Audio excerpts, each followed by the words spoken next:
Everybody, welcome back to the podcast. And today I'm really pleased to be joined here with Dave from Real Learning. That I think we've been communicating not that long, have we, Dave? I think it's probably last couple of months or so.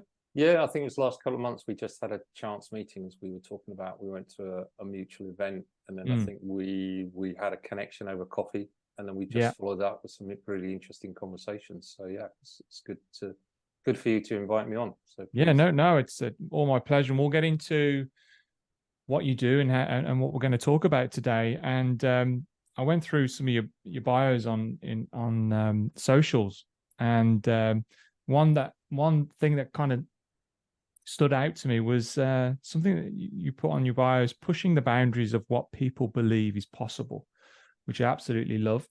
That really resonates with me.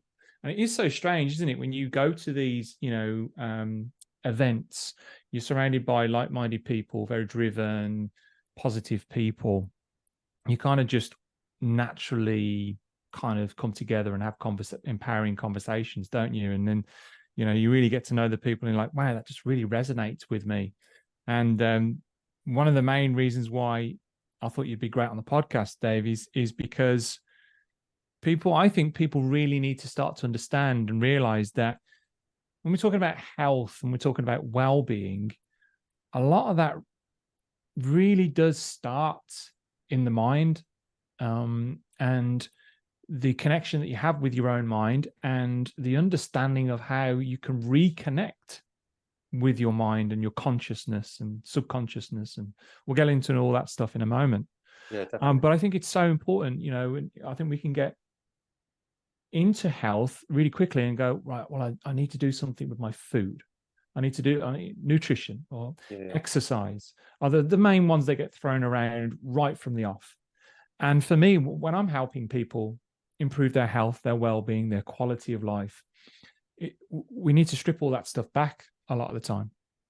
And mindset comes up straight away, getting clear, getting understanding where that person currently is and really helping them to regain that control, not complete control, but a greater understanding of their mindset.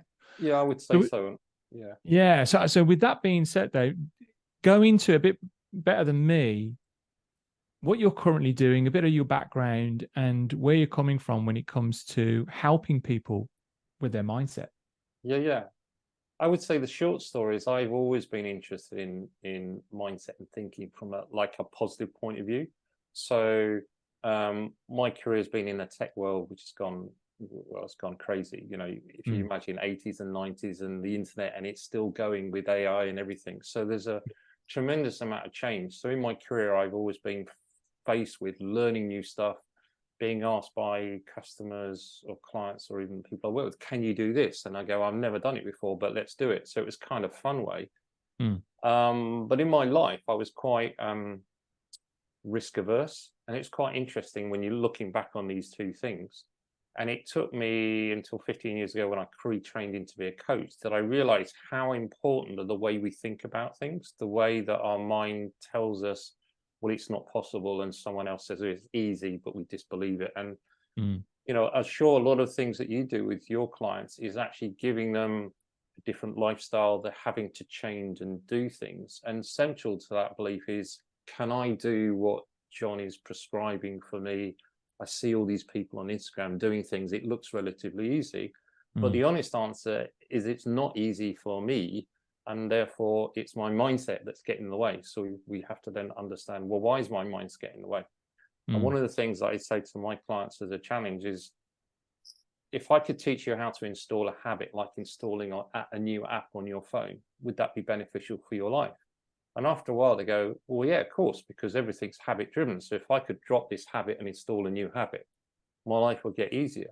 And that's where I've come to a realization that mindset is central to every change we want to do. And very few people are really looking at it seriously and saying, can we teach people how to rearrange their thoughts, which is what a coach helps you do. And I've been exploring, how can I help people learn this and not do it just when they come to me for an intervention? Can I embed it in business, in life?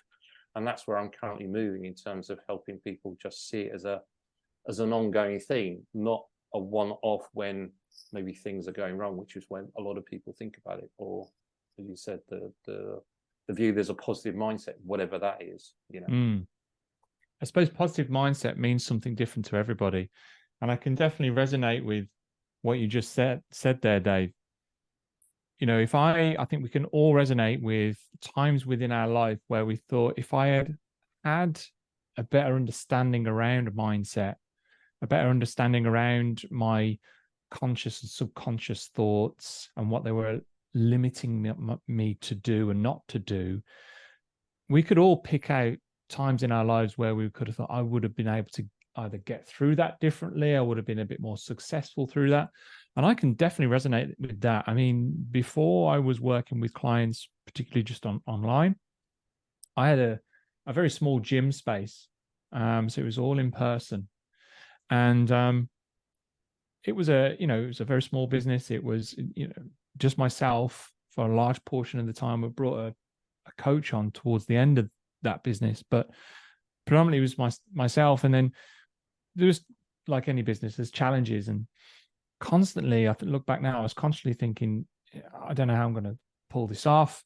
Don't know how I'm going to get through the next year, through Christmas, those difficult times. And it got to just before COVID, and we had to get out very short notice from our current space, our gym space. 2 weeks later after that, having to lug all this gym equipment out of this room, as you can imagine how difficult that is at late notice. COVID hit, everything shut down, and that was it. I was at a point where I was like, look, I haven't got a gym now. COVID's hit. That's it really. And I think if I look back at that time and just thought, if I had some skills and awareness, which I'm sure we'll go into in this conversation, I may have looked at that differently. I don't regret what's happened, but I certainly 100% would have negotiated through that experience a hell of a lot different, and probably would have seen a lot more opportunities than just thinking, well, that's it, it's all over, need to move on, do something else. Yeah. And I think, come back to your positive mindset, I think sometimes, and I've surprised people when I say the positive thing to do is to give up. So people go, well, hang on a minute, no, I need to hang in there. But I remember talking with some friends, and I said, oh, sometimes I just give up on the day. And they said, well, what do you mean? It's just exhausted me. So I realized that actually it's a bit like you're working in a gym and you're tired and you carry on working. That's when you damage yourself, And it's the same where you might be late afternoon. And if you, like I've sort of, when I was in the corporate world, we just worked ourselves. But I've learned to say, I'm not really that effective. So I'm just going to give up today, have a good night's sleep. And then it's magically, sleep is kind of magical when you can actually have a good night's sleep. It's amazing. And I accidentally became really good at sleep. So I could sort of go to sleep, forget about the worries of the day, and then sparkle the next day. And that sort of energy, it's almost like someone's gone in and cleaned your mindset and you're all fresh and you're ready to go again. And I don't think enough people put emphasis on sleep and use it as in a way to go, you know what, I'm not feeling good today. Just relax. I don't need to do anything, which is a strange habit to feel, but I'm being hugely productive by resting.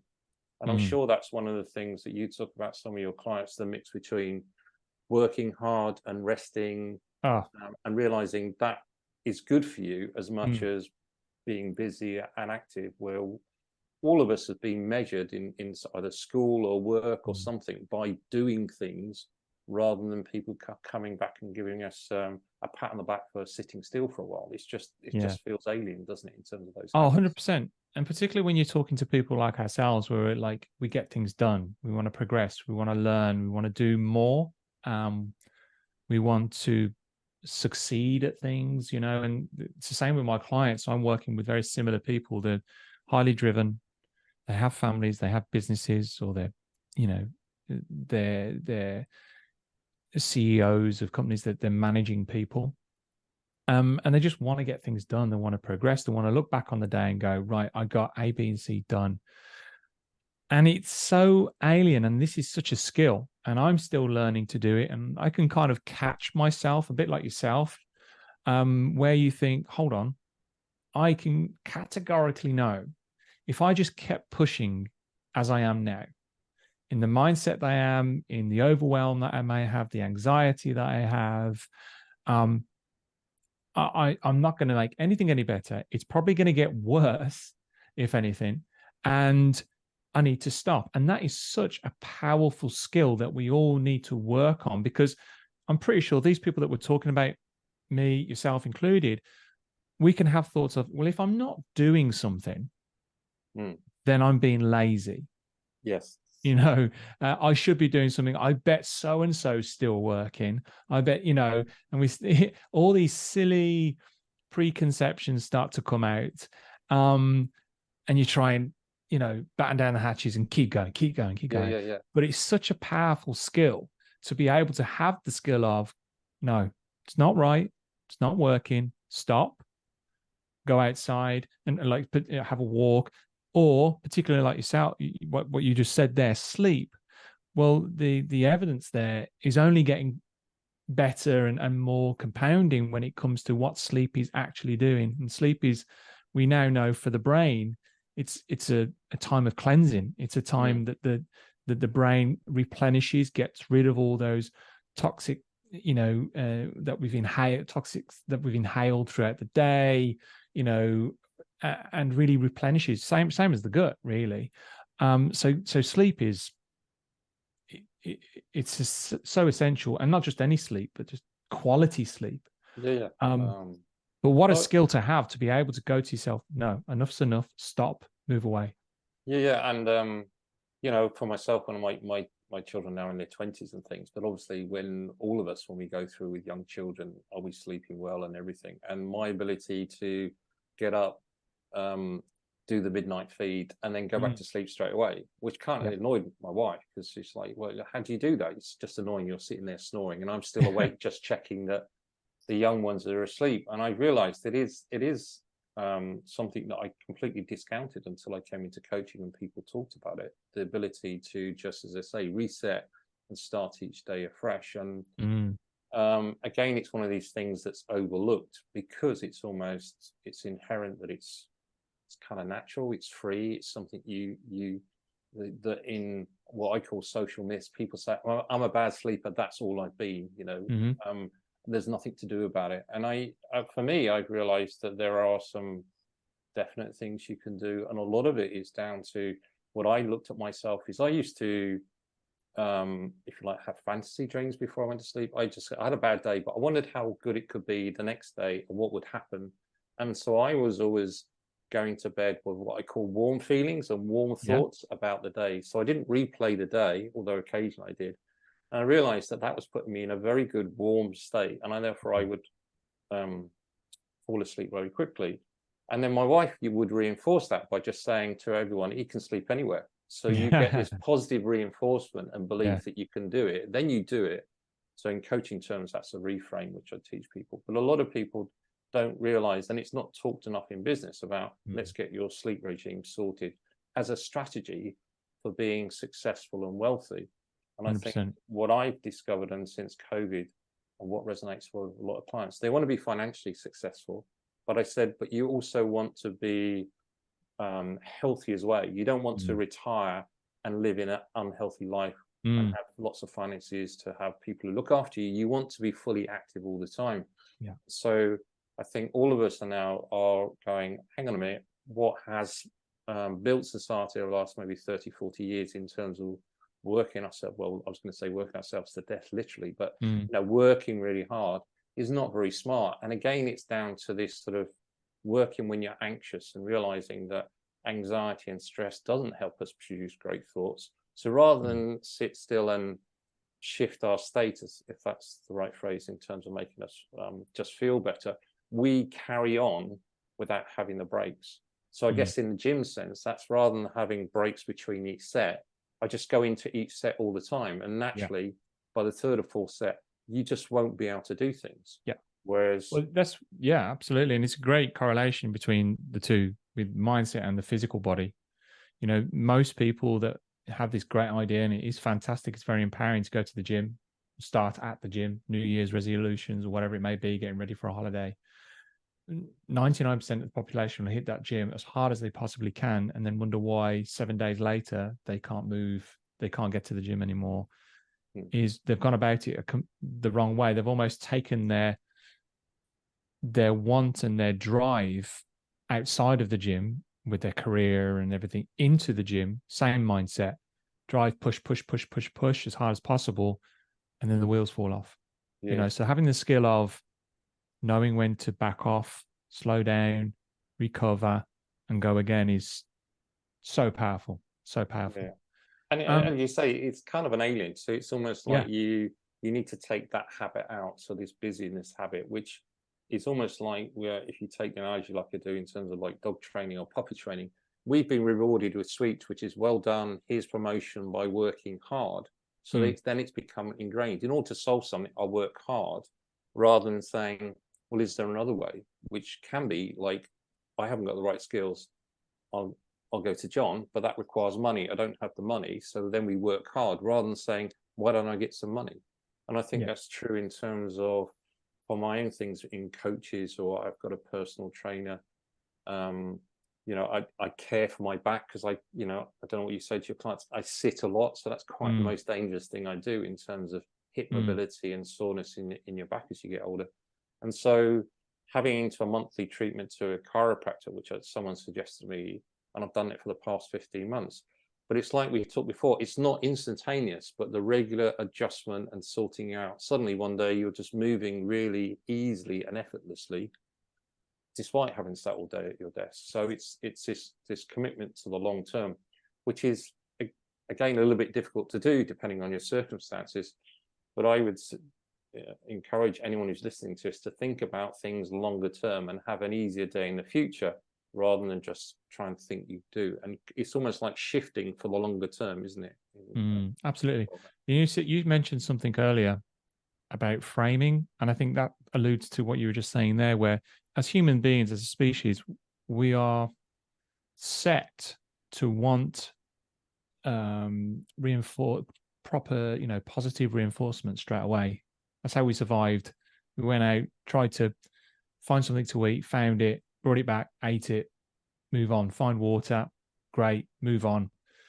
But with all these things that we're talking about, it's almost the opposite, isn't it? So you're not getting that gratification straight away. So people going to the gym will not see that gratification from week 1, even week 2 or 3 or 4, but they may see the change in their health 3 months down the road, 6 months down the road, because they put the right things in place to eventually get them there. But we're not wired in that way. We want that gratification up front. Did a good job. There's the proof, whether that is physically, mentally, business, family. It's not set up that way. I would say it's interesting. I've taken a different view in my coaching to say, well, there may be wired or not, but let's say it's learnt rather than anything else. And I think there's lots of evidence to suggest that we have this way of fitting in with people. So if I'm in a business and everyone's saying you've got to get things done quickly, what's the quickest way to do this? We can't spend a lot of time. Everyone then goes, well, the most acceptable solution is to get it done quickly. And then we see lots of stuff on social media. This is the quick hacks and everything. We don't actually everyone advertise the slow method to do something. There's always an interesting headline which kind of suggests that you can get there quickly. So I think there's an approach which actually people realize that actually life is not going to change quickly, or you might get some relief really quickly, but what you're really settling into is a different lifestyle, because you want, as I said to people, in like, if you pay someone to learn how to be good at sales, then that's like, if you do that in your 20s, you've got 50 years of using that skill. Even if it costs you a lot of money, the payback over the next 50 years is huge. So you kind of look at things as like, and certainly as I've got older, I've been easier to do this, to say, okay, if I commit to this thing for 5 years, the next 30 years is better. And that kind of thinking, I think, gives you a step change in what you can do. Once you shift from, and earlier we were talking about, you know, dedicating little bits of time every day to read something. There isn't an instant payback, but you do get a little bit of payback because you're quieter and you're doing something you enjoy. Mm-hmm. But what happens after 6 months and then a year and 2 years, it just compounds and then reaches a point where it's exponential. And until you've done it, you don't realize that. The biggest thing I found when I was training for a marathon, it was just horrible. All I could think is every Sunday I'd have to do this bigger, longer run. And would I be able to do it? Would I be able to run longer than 2 hours? Would I be able longer to 2? Like, it was almost everything in my mind. I was going, am I going to reach the limit? Which is an interesting point that we said earlier, that I think everyone believes they've got a limit. And I can tell everyone you don't. It's expandable. Like, it's infinitely expandable. People might not believe that, but that's what we managed to do and find as a coach. But I found that once so I used to have this sort of, oh, I can't get going. Then I would get going. Then I'd sort of get a bit sluggish. And I found that once I started running past 2 hours, it was like my body did something different. That my sense of, for me, my sense of smell got really acute. So I live in the countryside and I'm running down country lanes. And then suddenly I can sense all this smell. Well, that was only when I reached running for 2 hours. Before that, it's completely different. So there's a way that as our bodies adapt, suddenly you'll get this boost, but you only get it sort of way down the line. It's not up front, and therefore you have to sort of motivate yourself slightly differently. That's the key, I think. Yeah, 100%. So almost you have to get yourself to those positions of uncomfortability, if that's actually a word. Get to a position of not being comfortable, and then the adaptation is able to kick in. But we need to get there first. And I think that comes back to mindset. So one of the things that mindset allows you to do, and I found for myself as I practice this, sometimes I don't recognize being comfortable or uncomfortable. I can be, and it's like my mind, it's the mindset that actually is telling you you're uncomfortable. It's not your body that's uncomfortable. It's your mindset interpreting the signals and saying, well, for me, I can remember like cycling up a hill and going, come on, my legs are hurting. I'm not going to be able to do it today. It's going to be embarrassment. All my mates are going to come past me. So I've got all this chatter in my head. When I have days when I don't think like that, my body feels really strong. It's still the same thing, but my mindset is almost distracting me from just my body getting on. And in other days, it's there. And that's what I think people don't realize, that if you attune to the mindset, it's like, well, the way I look at it, it's like in modern fast cars, you have this governor on the engine that really limits it to a certain speed limit. And I remember looking at and potentially get a new car, a new Audi, and they said for another £2,000 you can remove the limit and it suddenly gets faster. And I was thinking, so the car can go fast, but actually there's a governor on it that doesn't. And that's what, as a metaphor, I use for mindset, that until you adapt your mindset, you get used to the fact that I've only got these limitations around my life. Where really they're self-imposed for safety reasons more than anything else. You know, we've learned to live within these limits so we don't risk making a fool of ourselves when it's not true. It hops into the fight or flight response, doesn't it? The parasympathetic nervous system.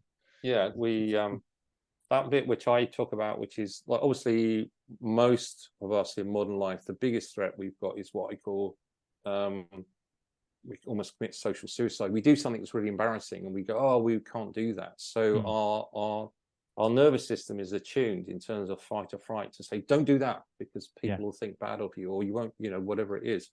And that's been developed for many, many, many years through school, through all sorts of peer groups or feedback from someone you love or anything that makes us hyper attuned to keep within these safety limits. And we don't know that because it's completely invisible. It's just happening. It's part of my reality. And the most amazing thing I found when coaching is that initially I'd spent most of my corporate year as an introvert. And then when I came coaching, I realized I removed some boundaries and I actually became much more socially comfortable. And it's been a revolution for me to be able to go up to people and socially meet people. Whereas in my 20s and 30s, I was just completely socially awkward. But I've learned, just because of my mindset is relaxing, that I can have conversations with people without this sort of, you said, this sort of fight or flight kicking and going, oh my God, what am I going to say? People are going to video kill me and all these sorts of things, which we say in the privacy of our own head. And only once you have conversations with other people do you realize we're all having this, you know, and it's not helpful. So how can we stop? Yeah, 100%. But with all that being said, Dave, what I wanted to do was give the listeners some practical things that they can implement straight away. And I love the stuff that, you know, doesn't take away other stuff from a person's life, such as time, our most valuable commodity, money, or spending time with loved ones. What 3 things, simple habits, practices, can we make sure that we're trying to implement? And I'm pretty sure you've already talked about one already, that we could implement today that's going to have a positive impact on our mindset and how we go about the day, and looking at challenges and tasks and supporting that with a better mindset?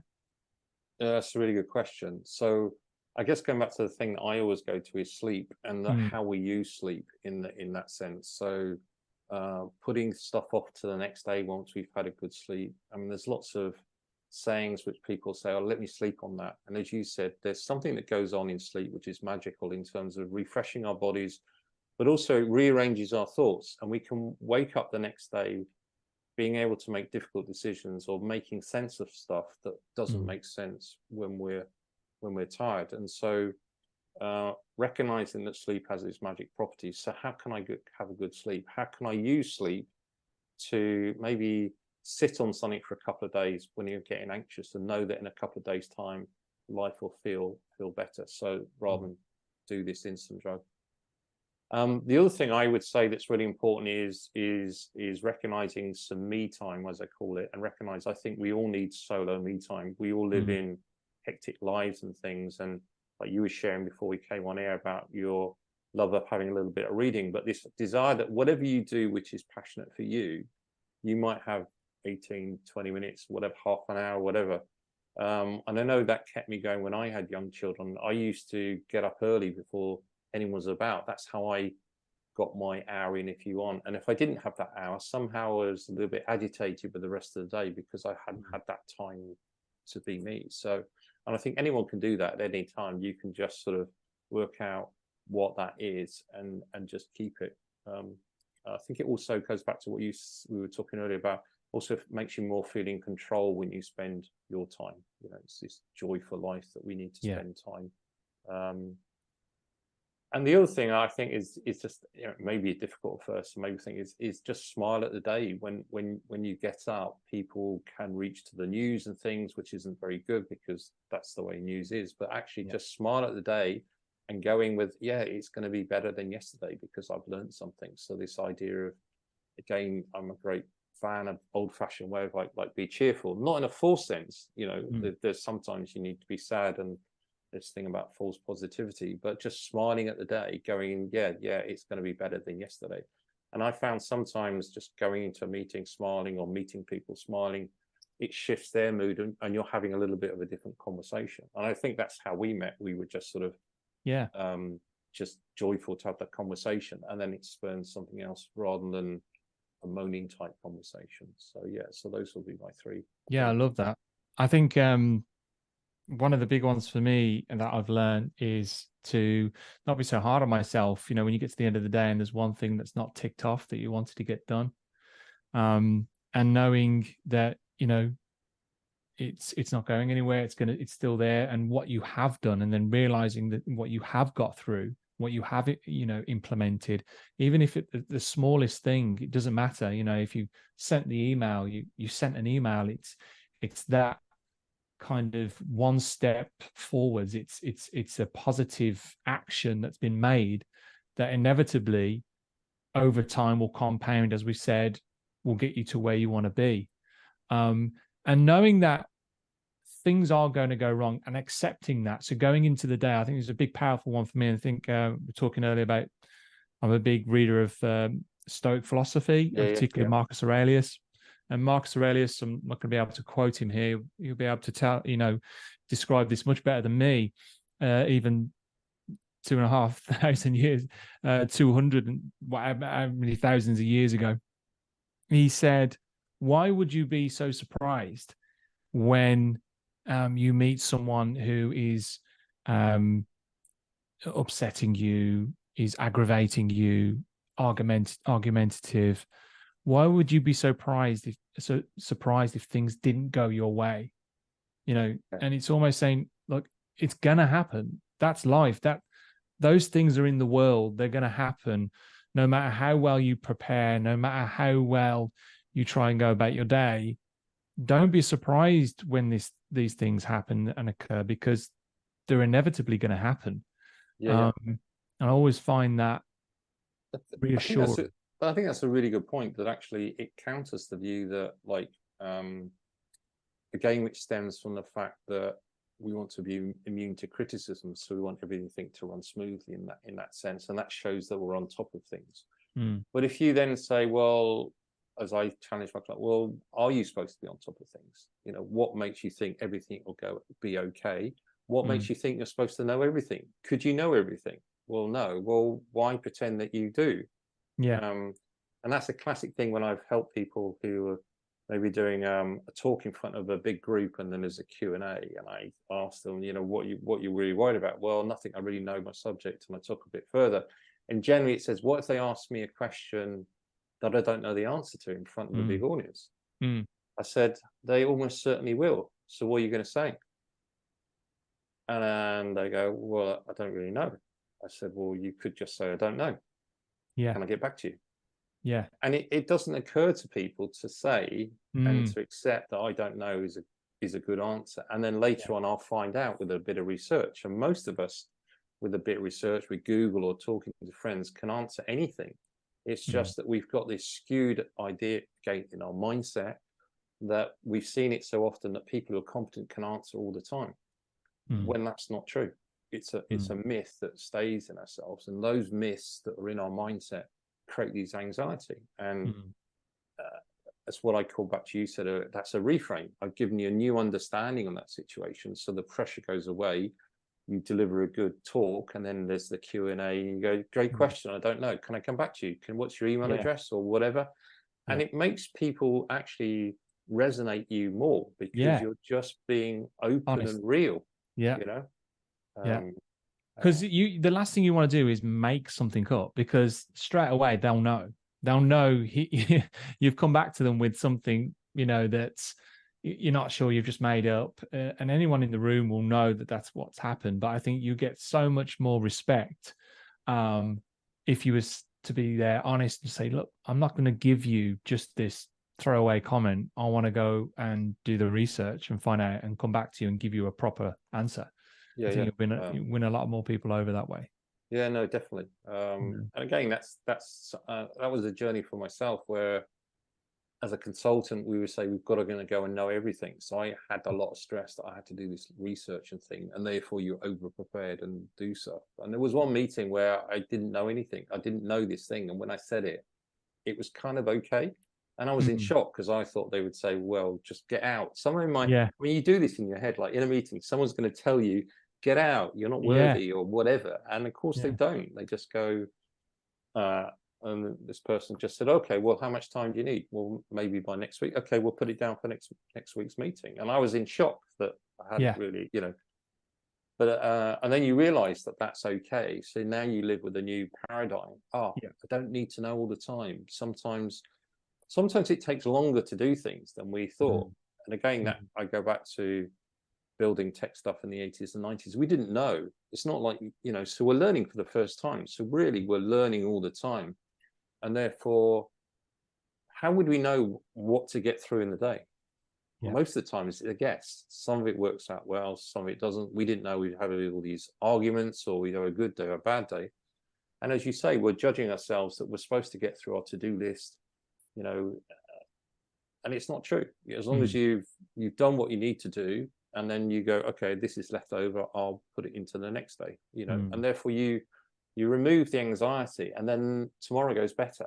And you realize, and I talk with my clients, but it's the anxiety about getting things done which actually slows you down. It is. So once you remove that, everything runs a lot more smoothly.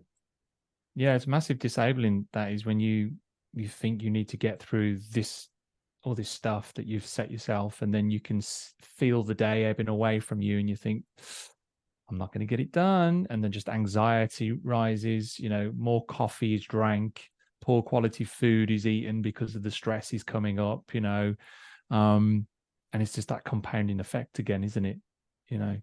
Absolutely. And I think there's a sort of it's almost like a downward spiral that you then start berating yourself. Then you say, why am I drinking all this coffee? Why am I having these cakes, which is one of the things I used to have in the afternoon?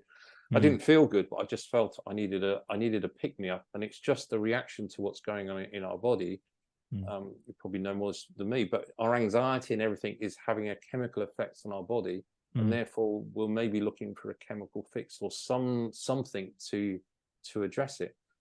So that puts us into this vicious cycle of the anxiety and everything putting our body into this drama, and therefore we then take other things to medicate, or just social media or whatever's distraction, rather than just saying, what is the root cause of that anxiety? And a lot of the time from coaching it comes to, well, I'm supposed to have had this done, I said so and so, and I go, but how did you know?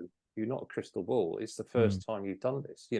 If I was a baker and I'd made bread every day for the last 20 years, I'd know how long the bread would take. But in most modern organizations, or if you're building a business for this first time, a side hustle or doing things, you don't know how long it's going to take. Yet we put these fixed timescales on things. I think that's something to just relax and just say, it's going to take a bit longer than you think. I can resonate with that. Foolishly, it's funny how you look back on these things and think, why did you do that, John? And one of them was, I don't know if you've ever heard this, but the first 5 years in business is the most challenging. You just need to get through the first 5 years. And I remember turning to my wife and thinking, I'm in the 6th year. So, and having this feeling of like, so it's going to get easy now. And then I think it was the 7th year, COVID hit. Oh, right. They just ramped it up a bit into another. But one of the big things I do with my clients, and I've done with myself even more so over the recent years, is really kind of doing a lot of work on meditation and giving myself the time and opportunity to get to not the root cause. I don't think I suppose you can, but start to get clarity on those subconscious thoughts that we may have. And I think a lot of people, I don't know what you think about this, Dave, are probably completely unawares of these subconscious thoughts that are most likely keeping them within their current realms, their current lifestyle, their current pains and struggles. And I don't know if you have any thoughts on, the subconscious mind. I think it's a really good thing. So, the subconscious is a benefit. It's a massive beast, if you like, and it's got a lot of things in there that do things automatically for us, and it's a lot of awareness that goes on there. And I think there's a phrase someone said, there's almost like some silent systems going on there that are actually either, generally what we're talking about here is derailing us, but we don't know why. And then meditation has been some way that you can slow down and just almost internally journal what's going on. And the phrase I use with my clients is like, what's the sponsoring thought that actually says, I want to stay in bed? And then you go, okay, and what's the sponsoring thought of that? So you can actually go down the layers, because our mindset is constructed from various things. And at the bottom, it's either we're doing something from fear or we're doing something from love. But then you could channel out that there's other things. And it's fascinating when you come to, like we were saying, I'm scared of doing a presentation. Well, why is that? What if someone asks me something that I don't know? Well, you go, what's the sponsoring thought? Well, I grew up believing that unless I can answer every question, then I'm not very good at my job. Well, where did you get that thought from? So that thought in itself has been fueling and has been you accepted it as a reality many years ago, because someone said to you, oh, the last thing you need to do is not prepare, not be able to answer a question, and you took it innocently. So now you've accepted and agreed that's a reality, which goes in your head, and then other stuff goes in. So it's buried in a loss of time, but it's silently still there as a rule that you need to do. And part of coaching, as I explained to people, is just to help you learn these rules. I'm not here to judge you as a rules as a coach, but I'm there to help you understand what are these silent layers, and we just unpack it. And then you go, is that useful to you? And you go, no. Well, what would you like instead? And we can just put another rule back in. This is, where people have talked about fixed mindset and growth mindset. And I tend to use the word, let's adapt your mindset. Let's adapt your mindset for the purpose you want in your life. And wherever you find friction or negativity, that means your mindset is not configured, if that's the right way, when we to the job in hand. So you go, okay, let's do that. And sure, some of your clients, you go to the gym, but first off, getting up on my body. So your body adapts, but also your mind adapts to the gym as well over a period of time. And you can have these conversations. And I think, as you said, most people don't pause to have those conversations.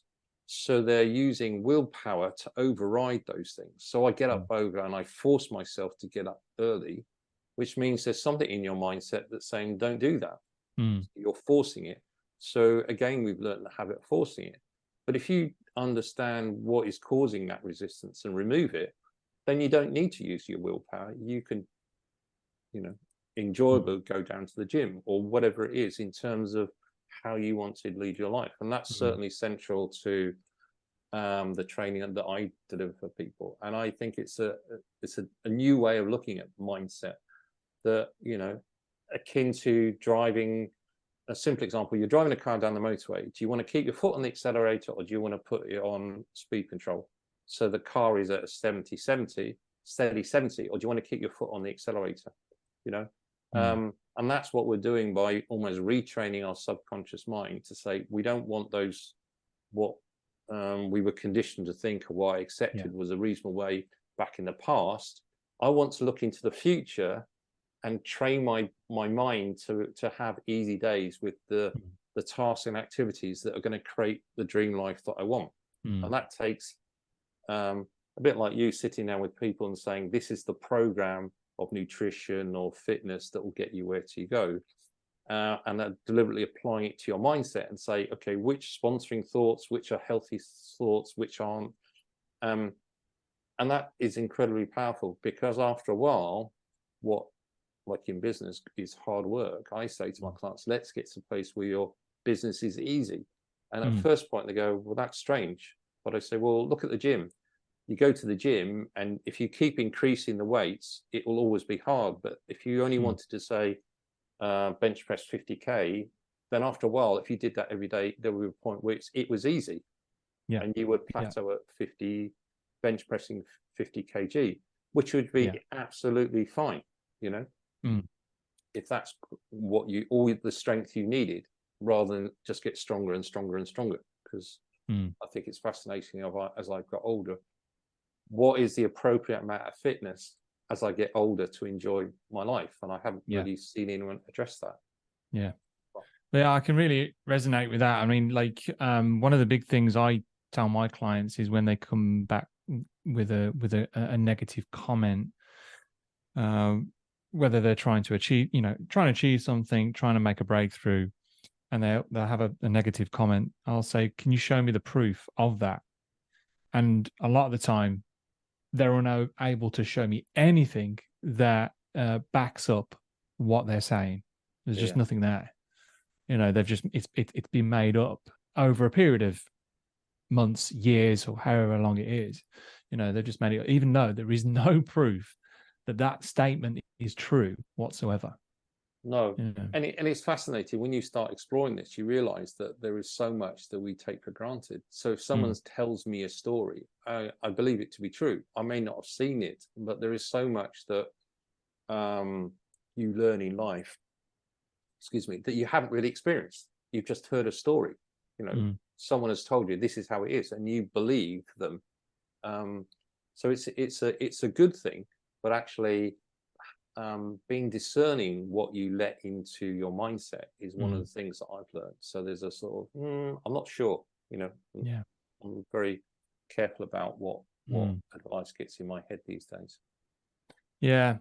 What with all this being said, Dave, and I mean, we've had some great breakthroughs and some great things that people can go away and implement. If you were meeting someone in the early stages of, let's say, starting a business up, going on a new venture, they have, they have a partner, they have a family, what would you say to them that they need to start doing to support their mindset? In those early stages of getting going, and how important that the mindset part is, because I think a lot of people are like, they see, like we said before, the outcome, where they want to be, in 5-10 years time with a business, a thriving business. And we know, as we've said as well, that it doesn't there's not this just steady incline. Things happen. So what would you say to that individual that's just starting out? What kind of things do they start to need to do with their mindset and really start to understand if they're going to really get through those really challenging moments and times? I think it's a really good question. I think the analogy I use sometimes with people is like, you're going to climb Everest, right? So there's a certain amount of acclimatization that needs to happen around things. And that acclimatization, so like, for example, if you go into sales, which we've had some conversations about, you need to get used to what's going on in sales and how to do it. And it won't work straight away, which is a problem in business, because sales is how you attract customers and how you get money into it. And bizarrely, the more you need the money and the clients, the harder the sales get, or, in that sense. And so being aware that mindset plays a part, and you will get stressed out, is to build a friendship group, like-minded people that you can just support each other and just take out that energy, that stress of, and be okay with, I'm not doing very well here. And most people in business aren't, but when you actually have this sort of whole idea of sharing things and you've got friends to talk through. The other thing I would encourage is definitely is look to your budget to include a coach or someone who can help you with some mindset issues. Because the first time, although I was a coach, the first time I did it in business, I paid someone. I suddenly found out the reason I wasn't any good at sales was not that, well, one, I'd never really done any training, which looks stupid now, that somehow I thought that, but I used to think there are some people who can do sales and can't, and I'm okay. And therefore it was the market conditions. I later realized it was everything to do with me. And when I paid someone what was a large amount of money for one day's coaching, immediately I was much better off, and we know that from sports and athletics, that it's a big thing. And therefore looking for someone to help you with mindset might make a bit slower, but you will accelerate quicker and you will get some gains, and you will have a more balanced life because you will come home not as stressed out. And that's a big advocate I am as being a family person. I think a lot of people take up business for time freedom with the promise of getting financial security for them and their family.